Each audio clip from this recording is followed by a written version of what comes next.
वहाँ के लोग वोटर हैं, वहाँ के लोग स्थानीय निवासी हैं, वो भाजपा को वोट नहीं करते, इसलिए उनको बाहर कर रहे हैं। कि जो बांग्लादेशी नहीं है तो फिर उसका पक्ष लेकर तुष्टिकरण वाले लोग क्यों खड़े हो जाते हैं? भाई आप जांच कराइए, नहीं है तो सही है। अभी बीएसएफ किसके पास है? कैसे घुस जा रहा है बांग्लादेशी? अगर इनकी बात सही माने तो अभी एनआरसी कर रहे, बोले कहाँ है, चलिए एक गांव दिखा दीजिए, हम भी साथ में चलेंगे हटाने के लिए। आज बिहार में चल जाइए ना, अररिया, किशनगंज, कटिहार इत्यादि इलाका, पूर्णिया, क्या स्थिति है वहाँ। इन लोगों ने वोट के चलते उनका आधार कार्ड से लेके सारी चीज़ें तय कर दी।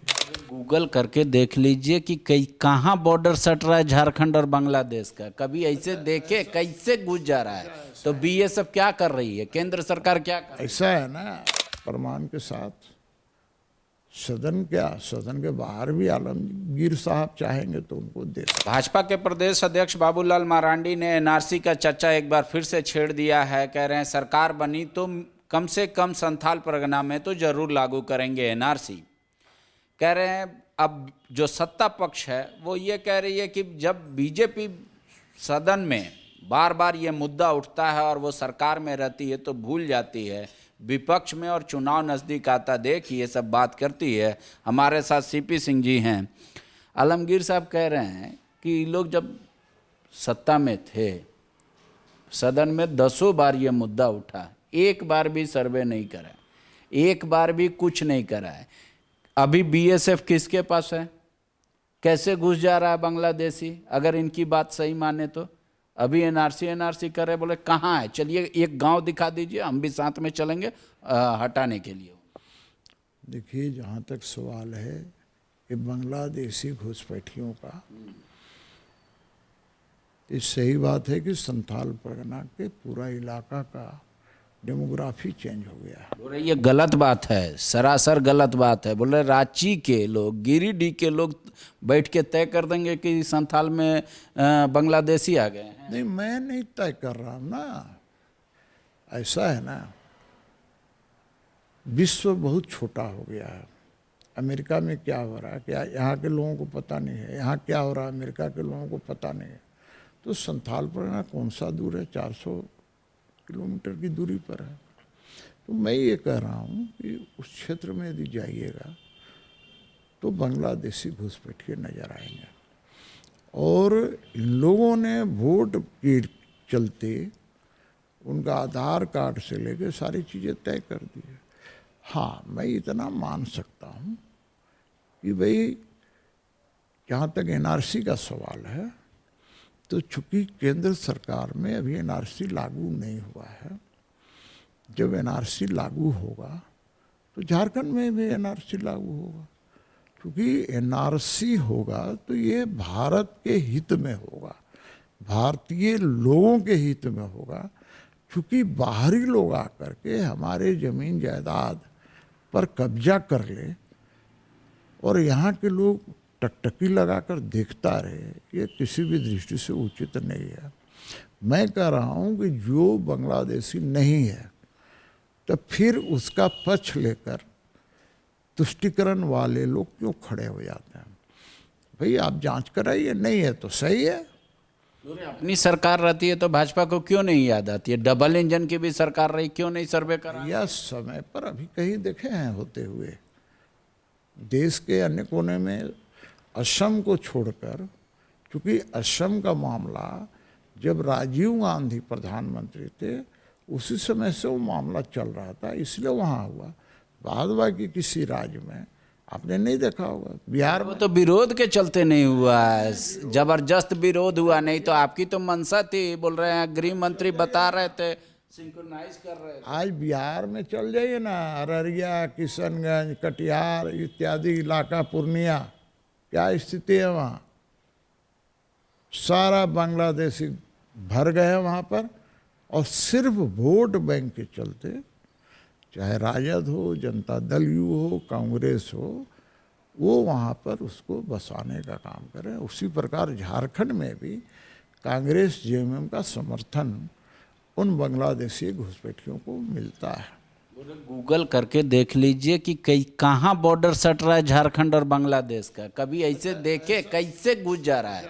तो बीएसएफ क्या कर रही है, केंद्र सरकार क्या कर रही ऐसा है ना कि यदि नहीं है तो अच्छी बात है, लेकिन जहाँ तक प्रमाण की बात करते हैं तो मैं प्रमाण पेश करने के लिए तैयार हूँ। जब जहाँ कहेंगे मैं प्रमाण देने के लिए तैयार। 10 नाम भी लेकर आए सदन में कोई। मैं कह रहा हूँ ना कि मैं उसको प्रमाण के साथ सदन के बाहर भी आलमगीर साहब चाहेंगे तो उनको दे सकता हूँ।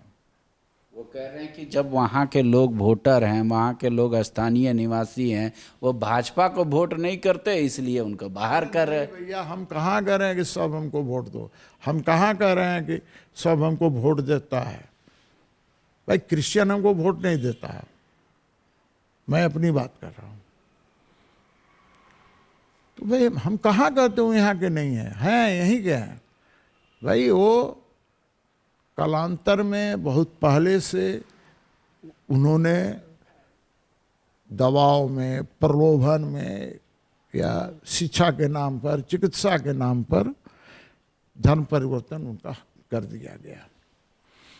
आज भी हो रहा है और खासकर ग्रामीण क्षेत्रों में। मैंने तो एक बार कहा, एक डिबेट में कहा हमने, और क्रिश्चियन कम्युनिटी के बड़े बड़े लोग थे, मैंने कहा कि प्रभु यीशु हम लोग पर क्यों नहीं मेहरबान है, हम लोग पर क्यों नहीं आते हैं।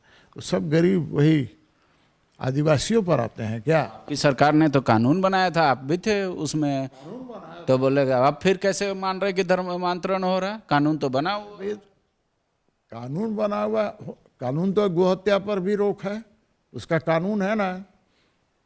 गोमांस नहीं बिक रहा है क्या।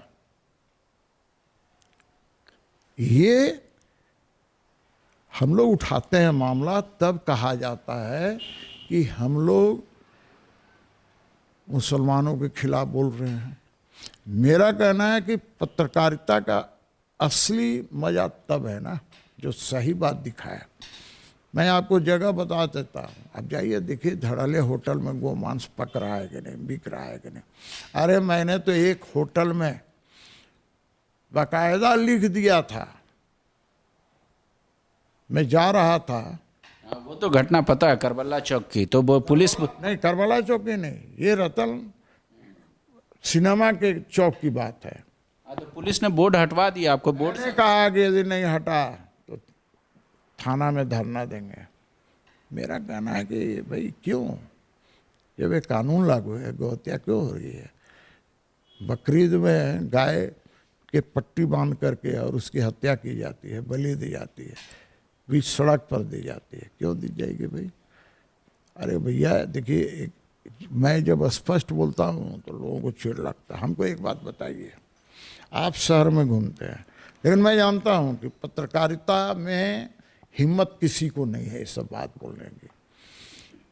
सब जगह चेकिंग होता है, हेलमेट चेकिंग। कभी आपने रतन टॉकीज पर हेलमेट चेकिंग होते हुए देखा है? कभी करबला चौक पर देखा है? कभी हिंदपीढ़ी चौक पर देखा है हेलमेट चेकिंग? वहाँ हेलमेट मीन्स जालीदार टोपी। किसी पुलिस वाले में दम है तो चेकिंग करके दिखाए तो हम समझ लें, पकड़े वहाँ फाइन करे तब समझे ना। मेरा कहना है कि भाई जीवन की सुरक्षा के लिए हेलमेट चेकिंग होता है, उनका भी जीवन सुरक्षित रहे, कोई हताहत ना हो, और हुआ भी तो कम से कम सर बचा रहे, इसके लिए हेलमेट जरूरी है। लेकिन उनके लिए नहीं करते हैं तो एक तरह से प्रशासन उनके जान के प्रति गंभीर नहीं है, दूसरा डर के कारण नहीं ऐसे करती है। पुलिस ही डर जाती है। पुलिस डर, अरे पुलिस तो कई बार मार खा चुकी है, आपको इतिहास से नहीं पता है। पुलिस का तो एक बार सिटी एसपी का जीप जला दिया था करबला चौक पर, याद है आपको? लेकिन मान लीजिए कई धर्मों को एजेम्प्टेड है, तो वो लोग कहते हैं कि मान लीजिए जुम्मा का नमाज। नहीं, क्यों एजेम्प्टेड है? वाई एजेम्प्टेड?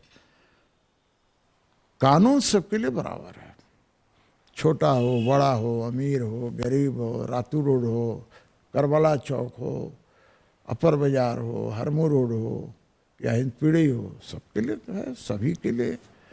अरे आप कल लगा के मत चलिए ना, देखिए ना आपका तो आजकल प्रेस लिखवा देता है गाड़ी के पीछे बचने के लिए लोग, नहीं तो आपको भी चबिया खींच दौड़ के खींचेगा आपका चबिया, है ना। आप बोलते रह जाएगा कि हम पत्रकार हैं, खुलवा देगा पत्रकारिता वो लोग। लेकिन जो मेन मुद्दा था एनआरसी का, उसको क्यों? मैं तो कह रहा हूं कि भैया एनआरसी लागू होना चाहिए, ये राष्ट्र के हित में है, भारतीयों के हित में है। क्योंकि ये बाहर से आकर के और हमारा घर द्वार कब्जा लेंगे क्या? भारत में जो भी पैदा लिया है भारतीयों का है। The followup.in. Like, share, and subscribe.